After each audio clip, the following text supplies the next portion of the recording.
Hey guys, this is my journey trying to take 1 second off my 3x3 average in 1 month. I currently average about 18.5 seconds on 3x3 and it is the 25th of November. This means that by the 25th of December, I need to average 17.5 seconds. But I hear you asking, how are you going to know when you actually average 17.5 seconds? Well, the way I'm going to know is by averaging 17.5 seconds on 50 solves, because that's going to make sure that I actually do average 17.5 seconds. With that said, it's time to see where I'm currently at. Okay guys, so what I'm going to be doing now is I'm going to do 50 solves on CS Timer to see what my mean is.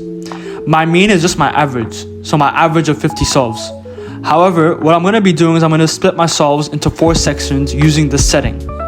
As you can see, all I'm doing is going to the top left of the screen, clicking on the option button, going to the timer tab, and then changing my multi-phase from 1 to 4. This is because instead of measuring my entire time, my entire solve time, I need to measure how long every section takes me. The cross, F2L, OLL, and PLL. I need to know how long each of them takes me. So, on to testing.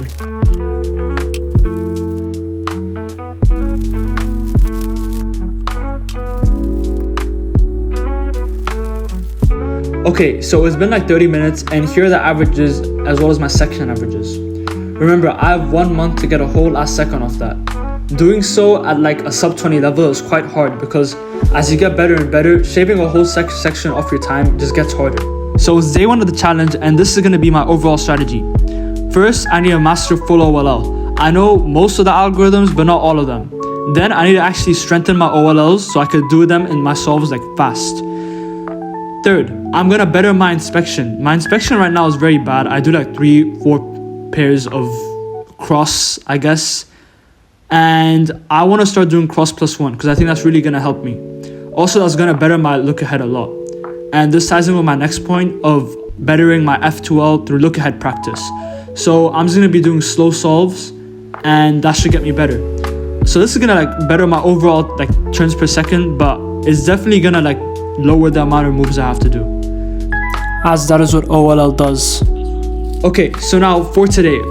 Today I'm just going to focus on OLL. And this is a clip of me practicing my OLL.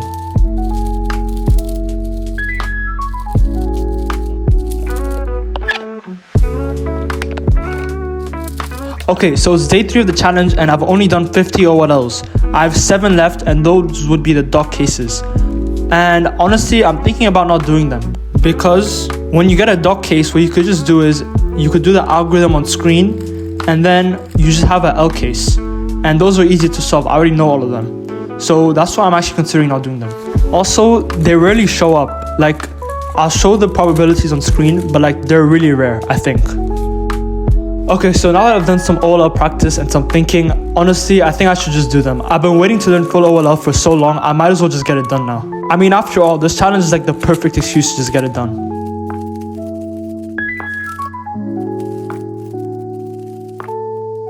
So it's been about 2 more days and it's day 5 now and I've been grinding OLL. I know all of it now. Thing is, it's not mastered.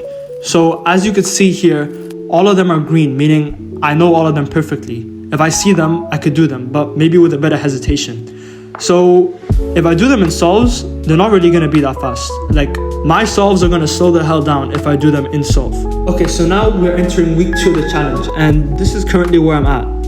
23 seconds is how fast I am, but this is with me doing OLL in my solves. So that's why I've gotten significantly worse. But before we continue on with the rest of the video, let me just tell you something. Most people don't do full OLL until they're around 12 seconds. Also, the algorithms I'm using are probably not the most optimal. I just watched this video on screen and that's basically where I got this from. These are some of the OLLs I've been using and these are their more optimal counterparts. Right, so this is the plan for the rest of the week. Now that I can for sure say I memorized full OLL, I'm going to start training more F2L, especially since that is the thing that's been most holding me back from reaching my goal of a 17.5 average. So for F2L, I'm going to be doing what Timon Skolanskinski, one of the best cubers of the world, said to do in this video that I'm showing on screen. And that is to plan out cross plus 1 in your head, close your eyes and then execute those moves. So this is not only going to help me eventually like learn how to do cross plus 1 like on every solve, but it's definitely going to improve my look ahead, which is really important for me. Okay, so I've tried this and it's way too hard and I'm just not there yet. So what I'm going to do now is I'm just going to predict the location of the pieces.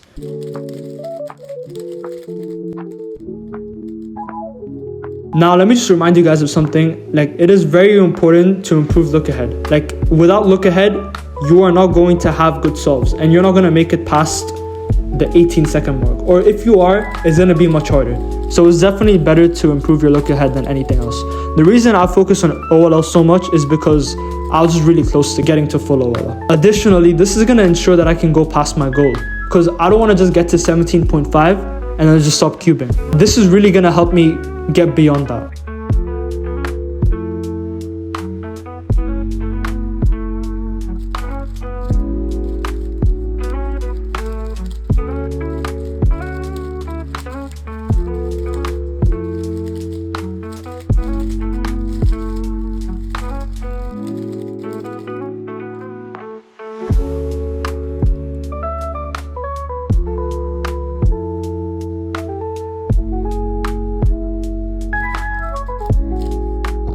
Okay, 4 days with no update, and I think I made progress. So far this week, I've just been focused on the inspection thing and drilling OLL to improve it, to actually be able to do it and solve.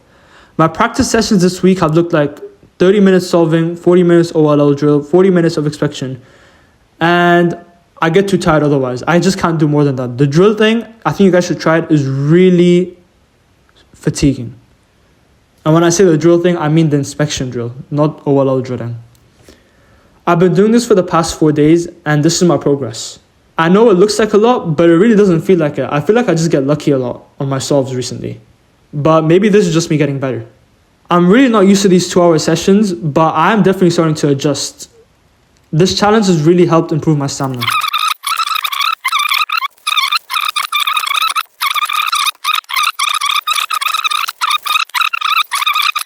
Okay guys, week 3, and this is my progress so far. I've successfully done 2 weeks of this challenge, and it is now December 9th. I think I've genuinely made progress. My crosses are faster than ever just because of the inspection thing. And my F2L look ahead is insane.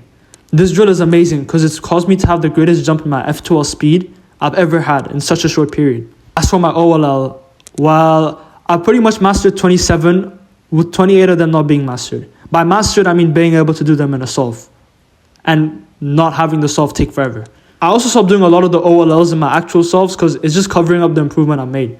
For example, I'll be done with the first 2 layers in 10 seconds, and then my solve will take 21 seconds just because my OLL takes a whole 6 seconds. If I can master all 56 algs, then my challenge would be done for me, as I would have improved my OLL times like by a whole second.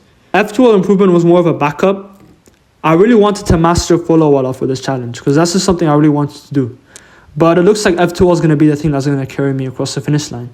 I'm going to practice a lot more of the cross plus F2L things because it's going to cause more improvement. And that's basically going to be my focus this week.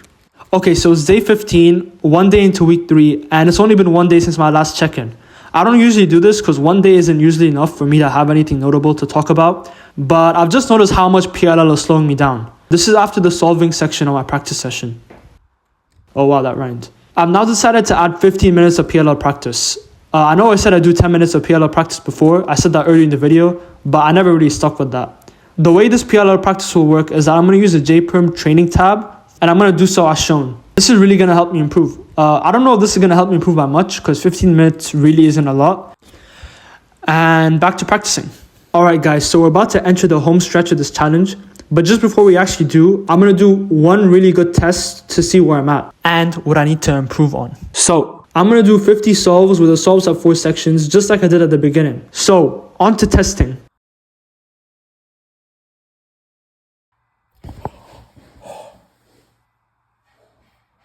Okay, so this time I wasn't just lucky. I definitely achieved my goal. It doesn't feel off. No. It does feel off as if I haven't achieved it yet, but I definitely have.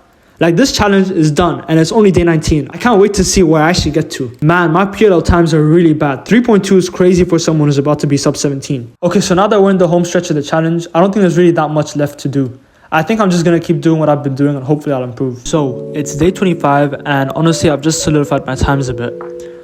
I get flashes of 16.7 to 16.8 averages, but honestly I don't think I'm going to get better than that. Also, I feel like just doing what I've been doing before will get me way past this as well. Like, the drills I've been doing here have been amazing. I've also been losing motivation since I achieved the bare minimum of improving by a second.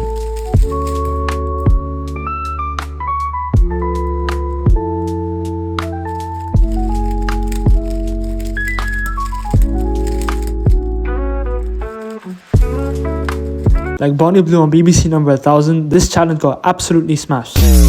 Not only did I beat the challenge in 19 days, well at least a bare minimum, but I actually beat it by a whole 0.4 seconds. If this doesn't prove that the inspection drill works, I don't know what will. This challenge taught me how important daily practice is, and that this drill is really the key to getting good, since it improves your look ahead, and look ahead is just that important. Now, one thing I also learned is that even though I didn't feel motivated to practice, I have it in me to still practice to the point where I actually improved more than I expected. Additionally, this challenge also helped my cubing stamina. With that said, I hope you enjoyed watching, and I'll see you in the next video.